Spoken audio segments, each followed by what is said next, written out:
Mestre Mamura, afinal de contas, o que é Kung Fu? Kung Fu é luta, é arte marcial chinesa, é só isso? É isso e mais, aliás, muito mais, Eduardo. Porque a visão que nós ocidentais temos do Kung Fu é exatamente essa que veio do cinema, né? Mas tradicionalmente na cultura chinesa, o Kung Fu representa qualquer habilidade em qualquer área da manifestação humana onde há um investimento paciente e esse investimento decorre do desenvolvimento, do aprimoramento pessoal.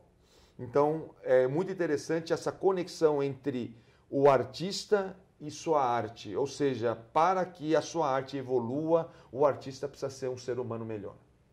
E nos dê exemplos do dia a dia, os mais simples possíveis, de como o Kung Fu aparece. O Kung Fu, você observa, portanto, que esse tipo de caracterização é muito difícil na nossa cultura, porque nós observamos sempre uma separação entre a arte e o artista. Por exemplo, um jogador de futebol ele não precisa ser um ser humano melhor para jogar melhor futebol. Então você observa que muitas vezes nós temos até o contrário, grandes craques que muitas vezes, como ser humano, podem até deixar a desejar dentro de determinados aspectos, né? Então, essa relação entre ser a pessoa e sua arte, ela é uma coisa muito rara de acontecer dentro da nossa cultura, né? Embora, claro, tenhamos pessoas, existem pessoas que podem manifestar muito sua arte e essa sua arte decorre muito da sua disciplina, do cultivo e principalmente da percepção do que é a natureza humana. Só para ficar claro, o que você está chamando de arte? Para o chinês, arte significa a mesma coisa para um ocidental, para um brasileiro? Eu acho que a arte é toda aquela manifestação humana que tem um nível de originalidade em algum aspecto, né? Mesmo que muitas vezes quando nós estamos copiando a natureza, mas existe algum nível de originalidade e que aquilo atingiu um grau de excelência, né? E essa arte, eu lembro muito bem, né, meu mestre Muyat, que ele, uma vez quando comecei a fazer alguns traços de pintura, que ele me incentivava muito a fazer, embora eu reconheço que não tenho nenhum talento para isso. Mas está desenvolvendo o seu Kung Fu. Pois é, e isso que ele falava. Ele falava assim, a arte é a partir do momento que você se esforça.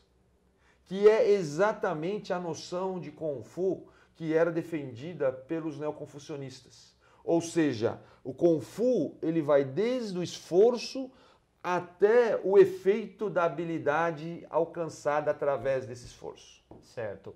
E como é que nós podemos entender isso que você explicou, tá? Olhando para a cultura ocidental, onde para você buscar uma evolução, atingir um objetivo, nós seguimos métodos, passo a passo, metodologia. Como é que é possível comparar essas coisas? Elas são coisas opostas, complementares, o método e o Kung Fu? Observe, hoje nós temos nas nossas escolas, Eduardo, um problema muito grande que é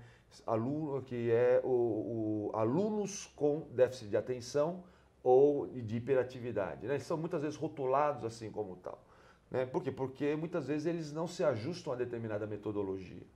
Então, dentro dessa visão do Kung Fu, o que nós deveríamos fazer é justamente ajustar a metodologia à pessoa. Né? Buscar, quer dizer, o problema não é o aluno.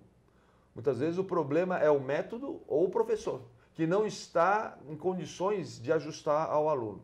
Reconheço que em função do sistema educacional nosso, isso se torna praticamente impossível. Sim. Né? Porque haveria uma necessidade de um processo mais individualizado, mais privativo para que isso pudesse acontecer, né? Que é a ideia dos tutores no passado, né? Os mentores, como por exemplo os grandes mestres de Kung Fu, que eram contratados pelas famílias, né, tradicionais chinesas para educar os seus filhos.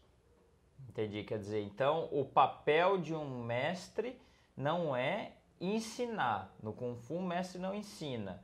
No Kung Fu o mestre ele incentiva o orientando, né, a fazer suas próprias descobertas, a experienciar, é isso? Aliás, você tocou num ponto muito importante que é uma das grandes características do Kung Fu. Ele não pode ser ensinado.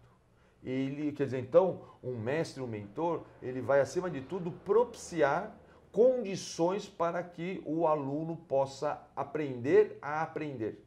Ou seja, ele tem que descobrir a maneira dele aprender. Cada um de nós aprendemos de uma maneira diferente. E no Kung Fu permite com que, né, essa dimensão Kung Fu, essa noção de Kung Fu, permite com que nós possamos descobrir a nossa forma de aprender. Aliás, o Kung Fu está muito ligado a isso também, né? É a como viver a nossa própria vida. Ou seja, dentro da nossa natureza, como que nós vamos aprender sobre a nossa vida. Nossa, muito interessante isso. E qual a sua mensagem final aqui para os espectadores sobre Kung Fu? O que você queria deixar para eles? Olha, eu acho, Eduardo, que o mais importante hoje é essa oportunidade que nós ocidentais estamos tomando contato com essa noção de Kung Fu, que é uma noção inédita para nós. Então, ao tomar contato com isso, também nós podemos comparar, e os chineses podem observar também, que aquilo que era tão natural para eles foi uma opção pedagógica. Eles fizeram essa opção porque não é natural a ideia de Kung Fu também. Então, com isso, as duas culturas ganham. Então, essa noção de Kung Fu, ela funciona como uma interface para que nós possamos fazer uma reflexão recíproca, tanto os chineses com relação a nós e nós aos chineses, como desenvolver cada vez mais formas de nós captarmos essa ideia de Kung Fu. Porque uma das grandes características do Kung Fu é que, quando você precisa, ele aparece.